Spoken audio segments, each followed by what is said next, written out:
What's up and welcome back to Slightly Less Than Perfect. I'm Mark the Dad 2 times, and I know why you're here because you saw the title, but do you know why I'm here? Well, my brother's been in a coma for diabetic coma for a couple weeks, and these are the crazy theories I used to talk about with him, but since he's out taking a little nappy nap, I thought I'd share them with you. So tell me what you think. So, today we're going to start on BlackBeard Pirates, talking about final in-game bosses. So, obvious one out the way, like Luffy versus Teach, like I mean, that one doesn't really need to be explained too much. Like that one's very obvious, right? Like final boss, Luffy and Teach. I got it is. Dot Q versus Chopper. Why is this one so important? This is how Chopper figures out how to make the Panacea bottle.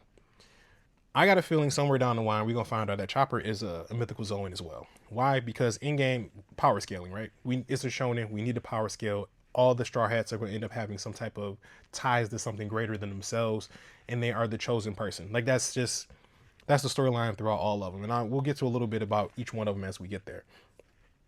So the important thing about Chopper is he wants to create the Panacea bottle, which is a cure-all for everything. I believe that when Chopper was exposed to the Phoenix Flames of Marco during Wano, that changed something in his body chemically. I think it messed with his devil fruit even more because he has a mythical Zoan, and I think it sparked his awakening. Let me explain. I don't think Chopper's monster point, I think that was a fake awakening in a way. Like if the story would have went the way that Oda wanted it to, it ended in the 5 years that he wanted it to originally. Yeah, I think that would have been his awakening. That would have been it. But at this current point in the story, that's just not going to be good enough. And even though he is just Chopper and he's not like a main frontline fighter, he's still going to need some level of BS to tear up with everyone else. And I think his is going to be medical.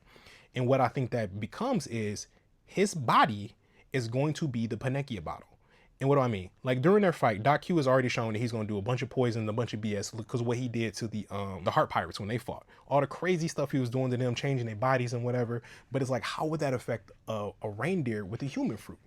You know what I mean? Like it affect these things affect humans. So Doc Q's thing is going to be like, how can he affect Chopper with anything because of Chopper's unique existence, right?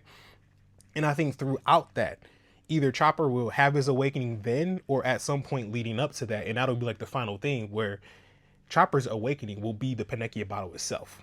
Like his body being able to fend off and fight all of these things that Doc Q's putting into his bodies, all these poisons, all these whatever, that's going to be what makes his dream come true.